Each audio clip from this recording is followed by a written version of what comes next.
O nosso prazer, a motivação e a satisfação quando nós agimos sobre o mundo são assuntos muito complexos. A dopamina é uma parte muito importante nesse todo. Então vamos lá. O que é a dopamina que vai ser o assunto do meu vídeo de hoje? A dopamina é um composto orgânico, é uma molécula que aparece em vários lugares na natureza.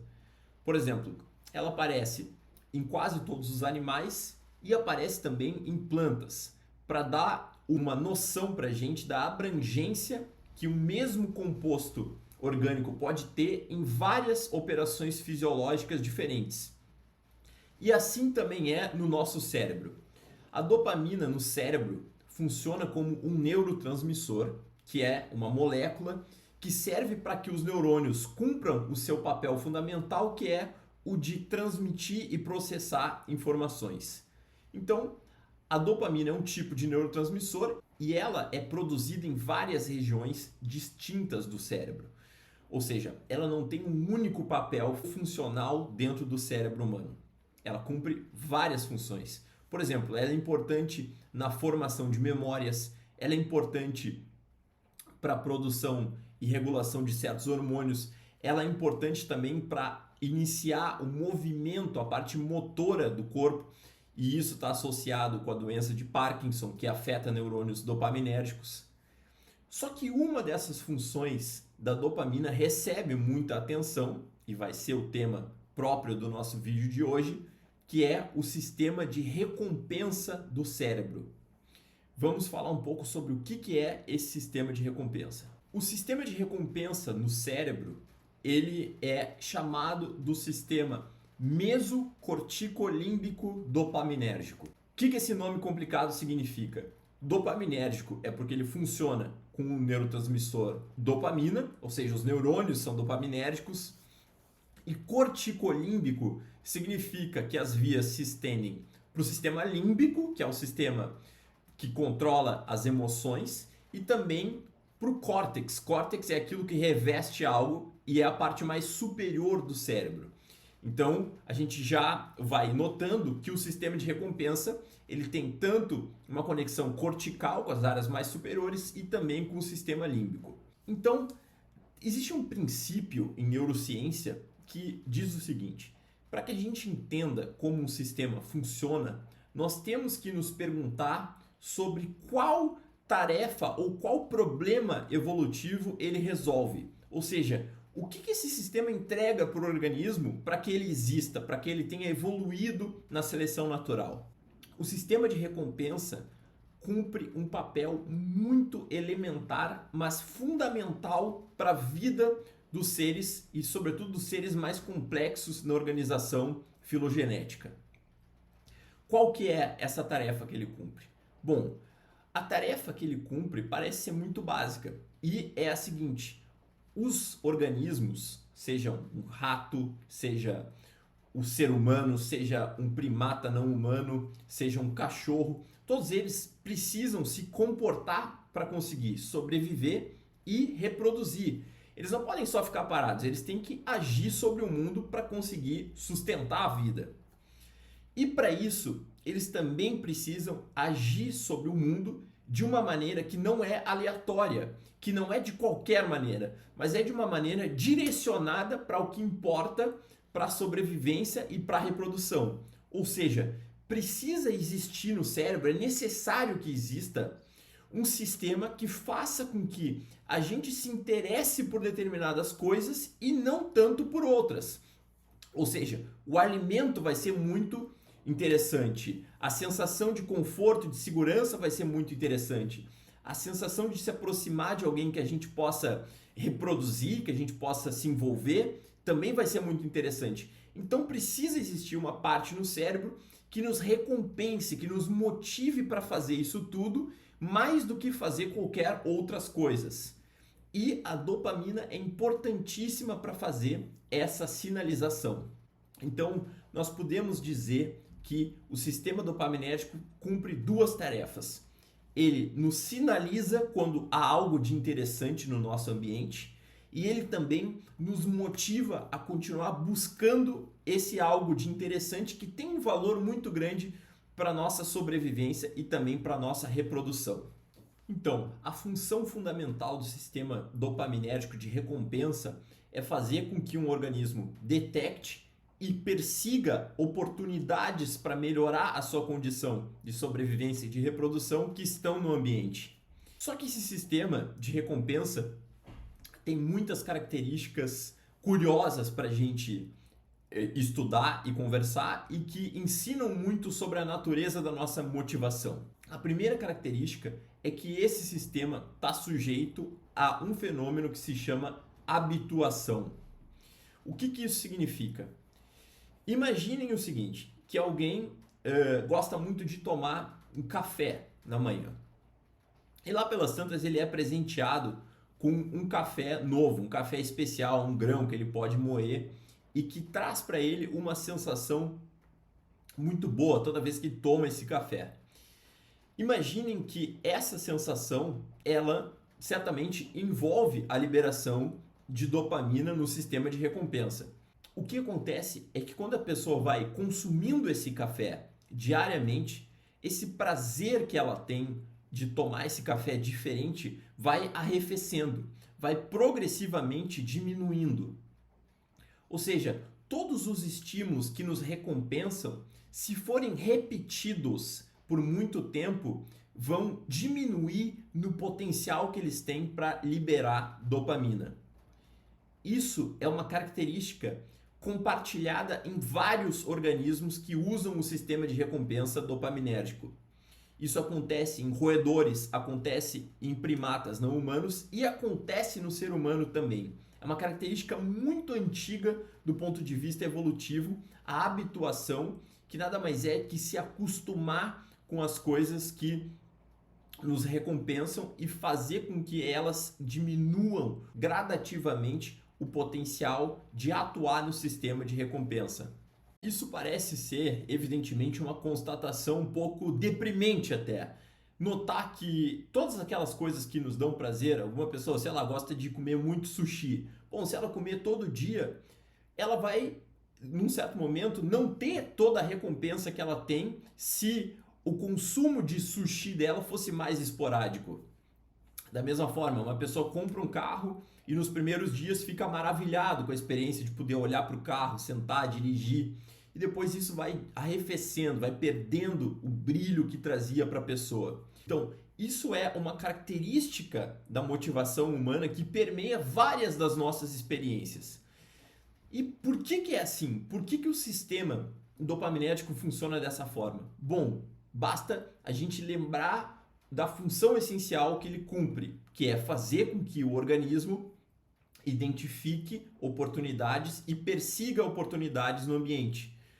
Quando o sistema percebe que algo está dado, faz parte do ambiente, é natural que exista algo que diminua a atenção para esse aspecto do ambiente e deixe o sistema livre para que possa explorar, perseguir outras coisas e aprender com outras coisas. E esse raciocínio, claro, ele não é explícito, ele não é consciente, mas ele faz parte do funcionamento básico do sistema de recompensa e que, como eu disse, é compartilhado em outros animais, não é uma coisa só humana. Essa é a habituação, que é uma característica muito importante para se compreender a natureza do sistema de recompensa dopaminérgico. Vamos para outra característica que diz muito sobre como o sistema dopaminérgico funciona e também como nós funcionamos do ponto de vista motivacional. Bom, essa característica é a seguinte: a dopamina é liberada mais na antecipação da recompensa do que na recompensa em si. Eu vou deixar aqui um gráfico para que vocês visualizem isso. Vejam que o gráfico mostra o seguinte: sinal, trabalho e recompensa. O sinal é quando nós identificamos que no ambiente há a possibilidade de se obter uma recompensa. É nesse momento que há uma descarga de dopamina com magnitude maior, inclusive maior do que o que se obtém pela própria recompensa. Ou seja, quando o organismo percebe que tem uma oportunidade para ele obter uma recompensa, a dopamina dispara, para que ele fique motivado, para que ele fique pilhado para obter essa recompensa. Isso, de novo, conecta com a função da dopamina, que é motivacional e direcional, para direcionar o organismo para um fim. Ou seja, a dopamina é crucial para que nós façamos aquilo que é importante de ser feito. Tanto é o caso que experimentalmente é possível comprovar isso. Da seguinte maneira, pensem em um macaco que foi treinado na seguinte circunstância. Toda vez que uma luz acende, significa que ele pode apertar uma alavanca e depois que ele apertar a alavanca 10 vezes, ele vai ganhar uma recompensa. Se nós pudéssemos medir a dopamina no cérebro dele, aconteceria o seguinte: a luz acende, a dopamina dá o primeiro pico, que é mais alto do que o obtido pela recompensa. Ou seja, a dopamina é o que faz ele se dirigir até a alavanca e ficar pressionando ela.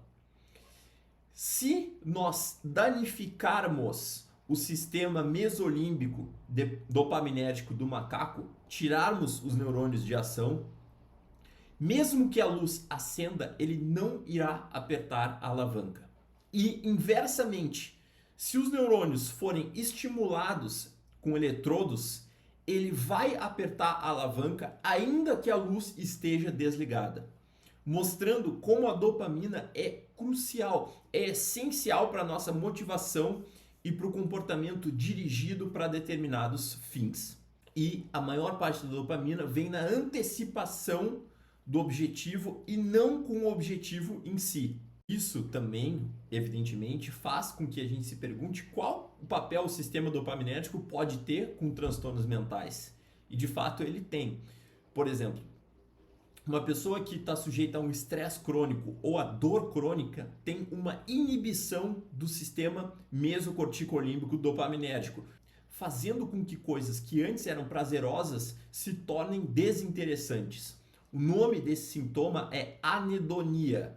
Hedon, do grego prazer, anedonia, sem prazer, que é um dos sintomas mais importantes da depressão. E também o sistema de recompensa é muito pesquisado pela relação que ele pode ter com outros transtornos mentais, como déficit de atenção, como bipolaridade, transtorno de conduta e por aí vai.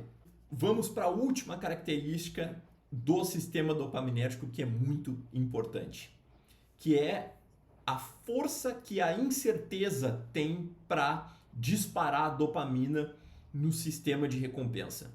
Vejam esse segundo gráfico, que é uma nova versão do primeiro. Vamos lembrar do caso do macaco, que foi treinado que quando uma luz acende, ele pode apertar uma alavanca para depois ganhar uma recompensa. O que acontece? Quando ele vê que a luz acende, ele tem um pico de dopamina que é maior em magnitude do que o pico de dopamina da própria recompensa. Então, a luz acende, ele vai lá, faz o trabalho que ele já aprendeu que precisa ser feito, ele espera, a dopamina cai e depois ele ganha uma recompensa. Neste segundo gráfico, ele tem que fazer exatamente a mesma coisa para ganhar exatamente a mesma recompensa. Mas vocês estão vendo que tem um pico muito maior de dopamina. Por quê? Porque nesse segundo experimento, ele tem uma chance de 50% de receber a recompensa, ao invés dos 100% da garantia que ele tinha com o primeiro caso. Quando a recompensa é incerta, nós temos um pico muito grande de dopamina. Porque qual a lógica daquilo? Como ele não sabe se vai ou não receber depois que ele fez o trabalho, ele fica em cima do estímulo ou da situação que pode recompensar ele para que ele consiga de fato extrair dessa situação a recompensa. Isso é um sistema muito primitivo e que também opera no ser humano e faz parte das estratégias dos cassinos. Enfim, aparece em várias instâncias da nossa vida a nossa atração e como coisas que têm uma recompensa incerta podem fazer com que nós fiquemos muito viciados quase em tentar controlar os resultados.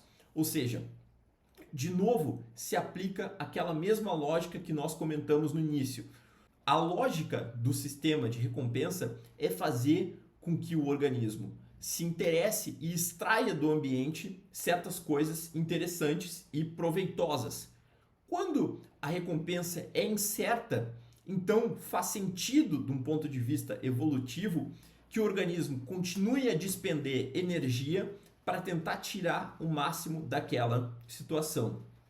De novo, isso não é raciocinado, isso é algo que está construído na própria lógica do sistema dopaminérgico, que é compartilhada também com outros animais. Pessoal, muito obrigado para quem ficou até aqui no vídeo. Eu pretendo gravar sobre muitos outros assuntos em neurociência. E lembrei agora no final do vídeo comentar uma coisa que nem estava no meu script, que é a ideia do ambiente ancestral evolutivo, que foi desenvolvida por vários psicólogos e psiquiatras como John Bowlby. A ideia da diferença da vida contemporânea para a vida na história do desenvolvimento do Homo sapiens e também do desenvolvimento do sistema mesocorticolímbico dopaminérgico, que é o sistema de recompensa. Imaginem, as recompensas das épocas ancestrais eram muito menores do que as hiperrecompensas, que são muito mais rápidas e muito mais contundentes, que nós temos acesso hoje em dia. Então, o tipo de coisa e a velocidade com que nós conseguimos nos satisfazer e a facilidade que nós temos para acessar essas coisas desregulam o nosso comportamento e desregulam a nossa expectativa para as coisas. Isso não quer dizer que todo o sofrimento humano ou que a alta prevalência contemporânea de transtornos mentais possa ser explicado integralmente através da dopamina ou de uma única molécula, porque o todo é muito mais complexo do que isso. Mas isso vai nos dando informações, vai nos dando mais condições de pensar o que vem acontecendo. Pessoal, muito obrigado por terem ficado até aqui e até a próxima.